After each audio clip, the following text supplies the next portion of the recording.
அடுத்ததாக மார்க்சிஸ்ட் மாநில செயலாளர் திரு கே பாலகிருஷ்ணன் அவர்கள் நம்முடைய இணைந்திருக்கிறார். ஐயா வணக்கம். இந்த தருணத்துல உங்களுடைய இரங்கல் செய்திகளை நீங்க பதிவு பண்ணலாம். வணக்கங்க. காங்கிரஸ் கட்சியினுடைய மூத்த தலைவருடைய ஒரு திடீர் அகால மறைவு என்பது ஒரு மிகுந்த அதிர்ச்சி அளிக்கிற நிகழ்வாக அமைந்திருக்கிறது.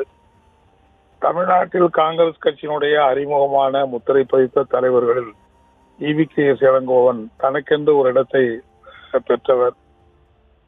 மக்களுடைய அங்கீகாரத்தோடு அரசியல் பணியாற்றியவர்.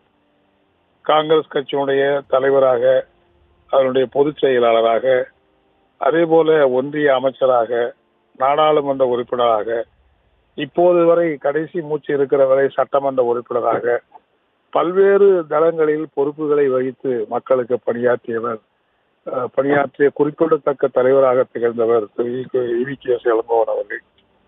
காங்கிரஸ் கட்சி தலைவராக இருந்தாலும் கூட மற்ற தோழமை கட்சி, நட்பு கட்சி தலைவரோடு பழகுகிற போது அரசியல் ரீதியான உடன்பாடு இருந்தாலும் இல்லாவிட்டாலும் ஒரு நட்பு ரீதியாக பழகுவதில் தனக்கென்று ஒரு இலக்கணத்தை படைத்துக் கொண்டவர்.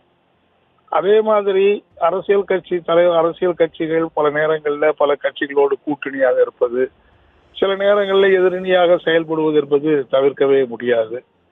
அப்படிப்பட்ட நேரத்தில் கூட கூட்டணியாக இருந்தாலும், தோழமையாக இருந்தாலும், எதிரணியாக இருந்தாலும்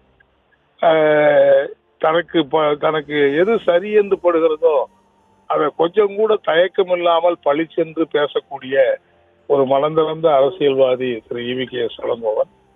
அதனாலேயே பல நேரங்கள்ல அவர் கடுமையான விமர்சனங்களுக்கு மற்றதெல்லாம் ஆளானாலும் கூட அதை பற்றி எல்லாம் பொருட்படுத்தாமல் உள்ளன்று வைத்து புறமன்று பேசாத ஒரு தலைவராக திகழ்ந்தவராகத்தான் நான் அவரை பார்க்கிறேன். சமீபத்தில் அவர் உடல்நிலை பாதிக்கப்பட்டு மருத்துவமனையில் சேர்க்கப்பட்டிருந்த போது கூட தமிழக முதலமைச்சர் அவரை சென்று பார்த்துட்டு என்னோடு தொலைபேசியில வேறொரு சம்பவம் பேசுகிற போது நிச்சயமா அவர் உடல்நிலை நலம் பெற்று திரும்புவார் என்கிற நம்பிக்கையை அவர் தெரிவிச்சிருந்தாரு.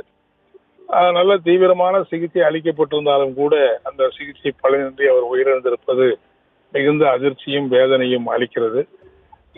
பல நேரங்களில் இப்போ உதாரணமா ஈரோடு இடைத்தேர்தலில் அவரோடு சேர்ந்து தேர்தலில் பணியாற்றிய போதும் சரி, கடைசியாக காங்கிரஸ் கட்சியின் சார்பில் சென்னையில் நடைபெற்ற கருத்தரங்கத்தை ஒட்டி அவரோடு சில ஒரு அரை மணி நேரத்துக்கு மேல எல்லா கட்சி தலைவர்களும் உட்கார்ந்து அளவலாகிற வாய்ப்பு கிடைச்சதெல்லாம் ரொம்ப மறக்க முடியாத நிகழ்வுகள். அநேகமா நாங்க கடைசியா அவரை சந்திச்சு பேசுற சம்பவம் அந்த கருத்தரங்கத்தை ஒட்டி அவரை சந்திச்சு பேசுறதா சம்பவமா அமைஞ்சு போச்சுங்கிறது மிகுந்த வருத்தம் அளிக்கிறது. எனவே இப்படி தனக்கென்று ஒரு நல்ல பாதையை வகுத்து கொண்டு ஒரு உறுதியான காங்கிரஸ் கட்சி தலைவராக கடைசி வரைக்கும் திகழ்ந்தார். அப்படிப்பட்ட தலைவருடைய இழப்பு என்பது காங்கிரஸ் கட்சிக்கு மிகப்பெரிய ஈடு செய்ய முடியாத இழப்பாக இருக்கிறது. தோழமை கட்சியை சார்ந்திருக்கிற அரசியல் வட்டாரங்கள் உள்ள அனைவருக்குமே ஒரு நல்ல நண்பரை இழந்துவிட்ட ஒரு எண்ணம் தான் ஆழமாக வேதனைப்படுத்துகிறது.